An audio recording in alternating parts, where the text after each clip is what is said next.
This is a rebroadcast of Eyewitness News. This is Eyewitness News with Bill Butel and Diana Williams, Scott Clark with sports, Sam Champion with the exclusive AccuWeather forecast, and the Eyewitness News team. Now, Eyewitness News. Good evening, I'm Bill Butel, and Diana Williams joins us in just a moment live from Washington. 2 years ago, the Allied coalition had a solid front against Saddam Hussein. But tonight, the coalition's unity is cracking. Case in point, Russia warns the White House not to bomb Iraq again unless the Security Council gives its approval. The Kremlin says the situation in Iraq is much too dangerous, almost critical. The Russian warning and about-face comes only a few hours after American, French, and British jets roared into the skies over Iraq for a surprise daylight bombing run. In Baghdad, Saddam Hussein straps on his gun again and offers a reward of $1.5 million to any Iraqi gunners who knock down a cruise missile. But tough talk and rewards will not repair the mounting damage from the Allied attacks to Iraqi installations, to radar, to missile sites. Our senior correspondent, John Johnson, is live now with the latest developments at the United Nations. John? Bill, Saddam Hussein's Iraq may be being bombed by the Allies, but the cracks are beginning to show here at the United Nations tonight for support on the raids on Iraq. In a surprise daylight raid, United States warplanes with some British and French fighter support hit targets in both northern and southern Iraq, knocking out some missile sites while missing other Iraqi mobile launchers today.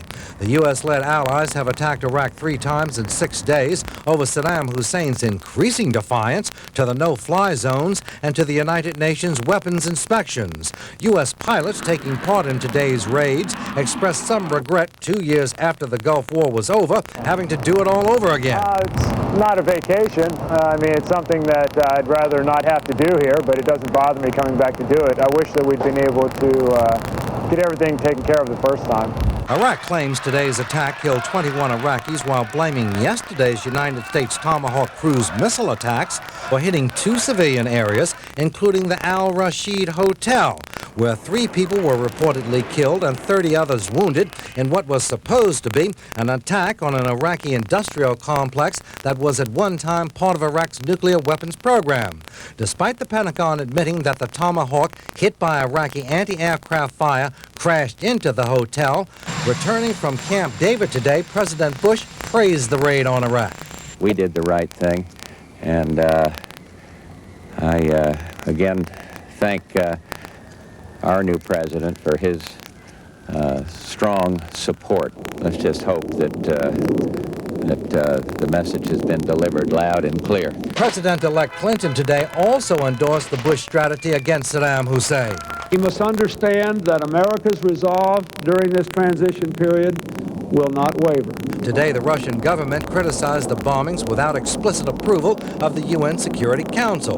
A note delivered to the State Department by the Russian ambassador said in part, and I quote, "It seems there emerges a necessity to once again consider this situation in the UN Security Council," end quote. In the meantime, the Iraqi ambassador to the UN was calling on the Security Council to condemn the United States, Great Britain, and France for the Iraqi raids. Yeah, I think it's clear they have no interest in talking with Iraq. All the interest that they have is in trying to dictate on Iraq by military force.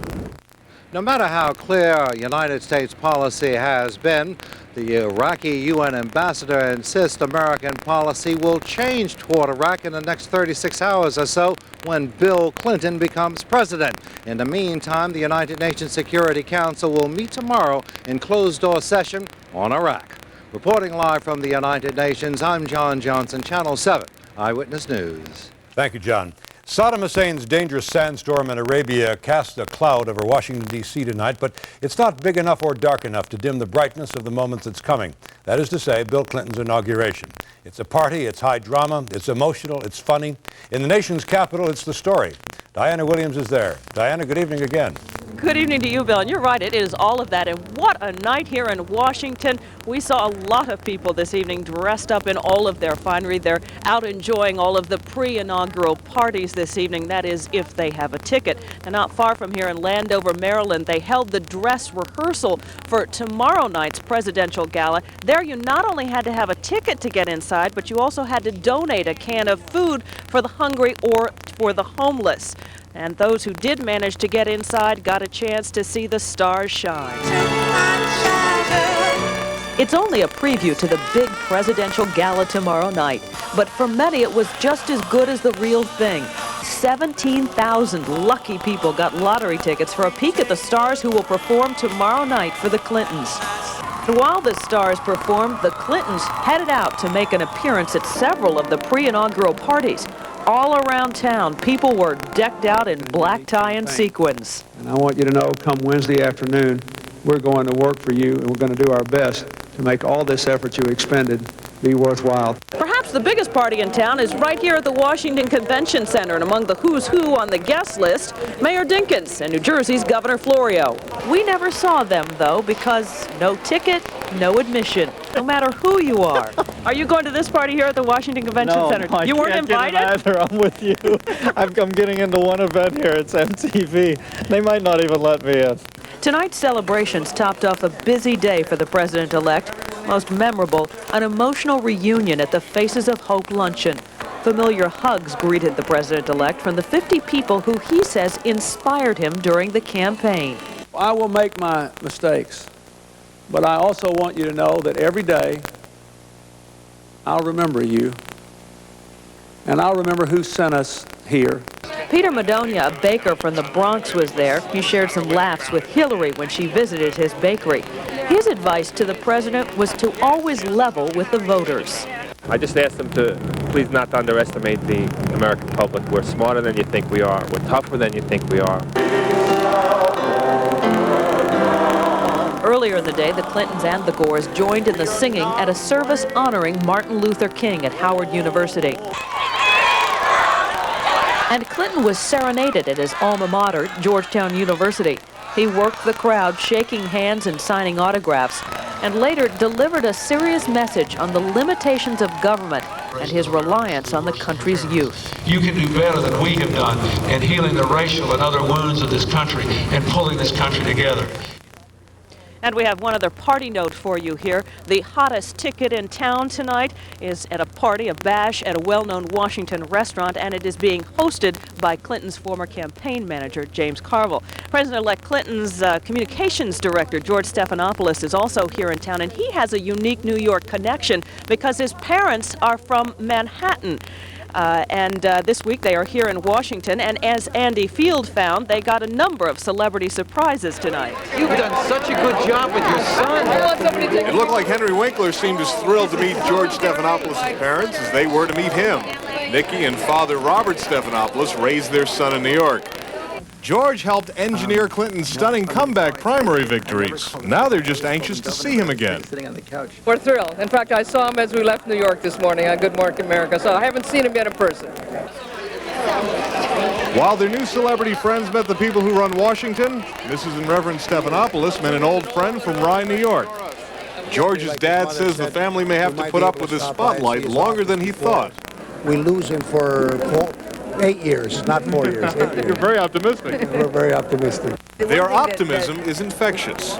Clinton said in a wonderful speech that I've never forgotten that, please, to the Hollywood people, don't just be part of a successful campaign, be part of a successful administration. It is everywhere that there is a sense of hope and a sense of we can now take charge of the country. George Stephanopoulos got his political feet wet working for House Majority Leader Dick Gephardt. But his mom had never met Gephardt, so we brought them together. Congressman, I want you to meet Mr. and Mrs. Stephanopoulos. Hi, great to see you. Wonderful to meet you, finally. It's been a long time. My son is a wonderful man. After weeks of only seeing their son on television, the Wright limousine finally pulled up at their inaugural party. And two of New York's proudest parents got to catch up with one of the most powerful 31-year-old sons in the nation. Say hello. They're right My inside first the door there. Good, I'll say hello right have now. fun. How are you? This may be the last time they see each other for a while.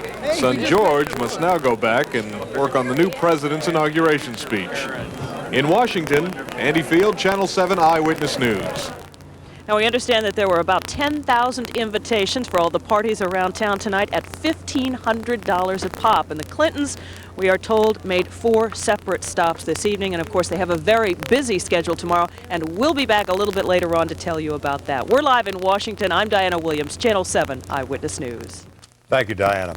Martin Luther King was never elected to high office, but he too captured the attention and the imagination of a country.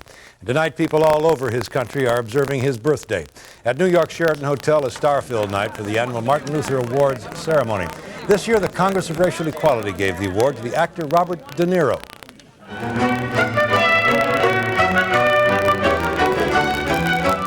And on the Upper West Side, the grand sound of the Manus Orchestra filled the majestic Riverside Church in honor of Dr. King. And earlier, his son talked about his father's vision and said we are still years away from a true birthday celebration. Martin Luther King Jr. talked about poverty, racism, and violence, and yet those evils, instead of being reduced, it seems that they have gotten larger. So I think we have to continue to observe, and I'm hopeful that one day we will be able to celebrate. One note, for the first time this year, the Martin Luther King Jr. holiday is being celebrated in all 50 of the United States. Still more ahead on Eyewitness News tonight. Up next, a New York City police officer is shot while working undercover in Brooklyn. And the brutal beating death of an elderly woman from the Bronx serves as a violent message for a community that is demanding change. Search is underway for the gunman who shot a New York City police officer tonight. The undercover detective was shot in the wrist while on a buy and bust operation in East New York, Brooklyn. He and another officer were sitting in an unmarked car when a man walked up and fired 6 shots into the car. The gunman then ran away. This is the 5th shooting of an officer in 4 days. The vicious attack took the life of 80-year-old Doll Johnson yesterday. She was beaten to death with a metal pipe as she walked to her church in the Bronx. Tonight, friends and family gathered to remember the woman they called teacher, missionary, grandmother. Jim Dolan with our story. In the shadow of the shelter, they now have cause to fear. They gathered to remember Doll Johnson, the 80-year-old woman brutally murdered as she arrived at church on Sunday. Murdered, apparently, for the change in her purse. They cried tonight for Doll Johnson, a woman who shared her life and her energy with them, and shared, too, a fear of the Franklin Avenue Armory, where between 600 and 700 homeless people sleep every day, where the aisles of cots are a sprawling maze of drugs and hopelessness and violence, a violence that is spilled now into the streets. We have to move the shelter out of here. Our kids go to school right there. At the vigil tonight, the bishop who spoke said, "We hope the news media makes a big deal out of this, because the loss of this woman," he said, "is a big deal to us." And then he said the city must respond with protection. This woman was somebody that was loved, and we are concerned. We are outraged by this turmoil, and we're not going to stand for this. The suspect, Christopher Batiste, was chased and caught by neighbors and fellow shelter residents. His pastor told Eyewitness News tonight he has a history of drug abuse and violence. It can react at any time. Not so much when he's on the drugs, but when he's withdrawing from drugs or does not have enough money to purchase drugs. Reverend Mosby says Batiste was placed in a psychiatric facility in mid-December, but was allowed to sign himself out just 7 days later. In the Bronx, Jim Dolan, Channel 7 Eyewitness News. And in Suffolk County, work crews digging for clues have unearthed the dungeon that held Katie Beers for 16 long days. The cement and wood bunker was lifted this afternoon as more than 100 neighbors looked on. It took crews a day and a half to unearth it from the property of John Esposito. He's the man accused of kidnapping and holding 10-year-old Katie, sometimes chained by her neck in that small box. Police say the bunker will be photographed, even kept intact, and used as evidence against Esposito. When we continue, Scott Clark is coming up with the day's sports action. Charles Barkley loses his temper at the Garden this afternoon, lunges at a referee. I'm going to tell you about that. And could this man be the next coach of the Giants? A twist in the coaching job rumor mill when we come back in just a moment. The Giants said he was their second choice, but it looks as though Dave Wanstead is slipping away. And here's Scott Clark. It's like a Get Smart episode. Would you believe third choice? Ray Rhodes, maybe? You know, Bill said he's number 9 on the list, so we can hope and pray it gets down. It looks like the Giants will have to go for their third choice for head coach now. Dallas Cowboys defensive coordinator Dave Wannstedt has reportedly accepted the head coaching job with the Chicago Bears. Just yesterday, Wannstedt was down on the field in San Francisco celebrating the Cowboys' win over the Niners in the NFC title game. Then when the Cowboys returned home last night, Wannstedt was with them celebrating, but he flew to Chicago today and reportedly took that job so that he wouldn't have to compete as much against his friend, Cowboys head coach Jimmy Johnson, in the NFC East. So there you go. Basketball, the Knicks gave themselves a big boost today at the Garden. They did it by besting the team with the best record in the league, the Phoenix Suns. Following a 51-51 draw at the half, John Starks was a spark in the second half, igniting a 10-0 run. He had 21, the Garden rocking now. Down the stretch, the Knicks nursing a 1-point lead. Patrick Ewing, who had 35, took it on his own, made it a 3-point game, and that served as the beginning of many frustrations for that man, Charles Barkley. He called upon himself to tie it up. He went for the three-pointer. Anthony Mason does hit his arm on the shot, but Barkley did not get the foul call. Knicks went on to win 106-103. Barkley hopping mad at the referees, and what happened in the tunnel should definitely get him fined. Talking about my partner now. Talking about it gonna cost me money. You think you can trust me with money? I didn't say that. The old Negro days. When he said to me, this gonna cost you money, I don't care about the money. I got my money and he got, but don't tell me it's gonna cost me money because I'm criticizing the officiating. I don't care. I want my team to have a shot to win. What a character. Now to the Nets, remaining just a half game back of the Knicks, that after their 5th straight win tonight. Maybe this referee would suit Charles Barkley. He got some super specs from the Super Dunk mascot. As for the Nets versus the Pacers, Derek Coleman just super again. Breaking with Chris Morris after the steal, slams 2 of his 25 points down. Now the Nets trailed by 5 after 3, but in that all-important final stanza, Kenny Anderson shook off an ankle injury, turned it on. 7 of his 21 points came down the stretch, and then leading by 1 in the final seconds, the Nets put it away in the name of Chris Morris down the court. The Nets win 100-97 in another daily affirmation. Elsewhere, Chicago over Boston big. Philadelphia beat Orlando in overtime. Houston over the Lakers by 20 in Sacramento, edge Golden State. And there were Big East hoops tonight. The Georgetown Hoyas whooping it up against Connecticut. Breaking away, it's Robert Churchwell leading the Hoyas with 25. Georgetown goes to an easy 86-69 victory. I'm Scott Clark. That's it for sports. Bill Butel, our next Giants coach, ladies and gentlemen. Number 9. Number 9. Thank you, Scott. Bill Evans is up next with the AccuWeather forecast. We're going to go back live to Washington for a preview of the inaugural events on the schedule for tomorrow. In just a moment, when Eyewitness News continues. Sam Champion's got a bit of a cold in all this cold, so here's Bill Evans. We're going to see a bit of a warm-up, but not until later in the week, and that may be when Sam returns, not until we see some warm weather. As a matter of fact, tonight we have 26 degrees this hour, humidity 50%, so it's very dry. The barometer has been rising, though, because high pressure has been moving in, and that's been giving us a chilly west wind at 10 miles per hour. The high number, the low number today, 38.25. That is 1 degree below normal for this time of the year. To start your morning tomorrow, it should be 21 in the city. The outlying area is going to be in the teens. Very cold with the wind. It's going to feel like single digits, probably 0 far out north and west from the city. So be on the lookout for that. Here's what's going on. Just a few clouds coming in. Here's the satellite loop over the last 24 hours. Clouds have been coming up, a little bit of an upper level disturbance and a little moisture with the jet stream riding just south of the area, but no rain in these clouds. High pressure is along the surface giving us the cold weather that we've been seeing, and that high will keep moving across over the next few days. So here's the forecast weather map for tomorrow. We should see that Arctic assault continue. This weak high will keep moving across, just strong enough to give us partly cloudy to clear skies and some cold air that'll be across the area. Tomorrow, if you're traveling, snow in the central plains and the central sections of the Rockies tomorrow to the southern Rockies, rain with ice across Texas tomorrow, and the rain will be down south, so that'll be a messy spot. Sunny and cold in the morning, 21, so bundle up. Tomorrow 30, but it's going to be sunny, and then the 5-day outlook from AccuWeather. Well, look at this. Sunny through Wednesday, then a rain and snow mix Thursday, rain on Friday, partly cloudy on Saturday. Bundle up and stay warm. Okay, thank you, Bill, very much. It seems the sun will continue to shine on Bill Clinton's inaugural week. Diana Williams joins us again with a look ahead at what's going to happen tomorrow. Diana?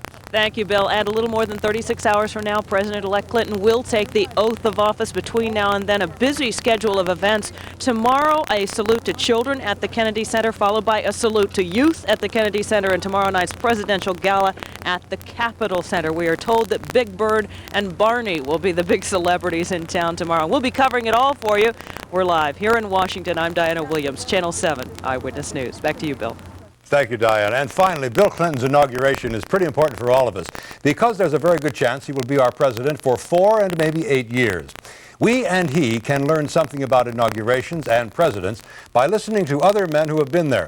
One president, at his first inauguration, offered assurances to those who doubted he could do the job. He said, quote, "While the people retain their virtue and vigilance, no administration, by any extreme of wickedness or folly, can very seriously injure the government of in this short space of 4 years." That was Abe Lincoln. That's the news tonight. For Diana Williams, Bill Evans, Scott Clark, all of us at Eyewitness News, I'm Bill Butel. Thank you very much for being with us. Good night, good luck, be well.